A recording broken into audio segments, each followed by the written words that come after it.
Petrol రోజుకి 6,330 KL అమ్మకాలు జరిగాయి. శనివారం ఒక్కసారిగా 34% డిమాండ్ పెరిగి 8,489 కేఎల్కి అమ్మకాలు చేరినాయి.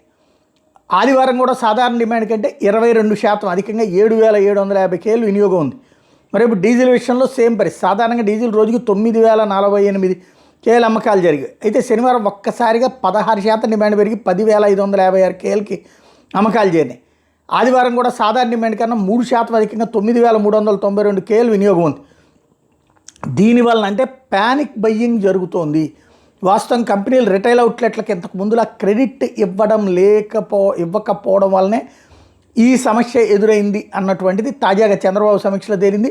ఎందుకు క్రెడిట్ నిలిపేశారంటూ హెచ్పిసిఎల్, ఐఓసిఎల్, బీపీసీఎల్ కంపెనీల ప్రతినిధి చంద్రబాబు ప్రశ్నించారు. కంపెనీలు రిటైల్ అవుట్లెట్ల మధ్య గ్యాప్ లేకుండా చూసుకోవాలని ఆదేశించారు. ప్రజలను ప్రభుత్వాన్ని ఉద్దేశపూర్వకంగా ఇబ్బంది పెట్టాలని చూస్తే అనుమతుల విషయం పునరాలోచన చేయాల్సి వస్తుందని హెచ్చరించారు. ఆయిల్ కంపెనీల అసంబద్ధ నిర్ణయాల కారణంగా ప్రజలు ఇబ్బంది పడితే సహించేది లేదని స్పష్టం చేశారు.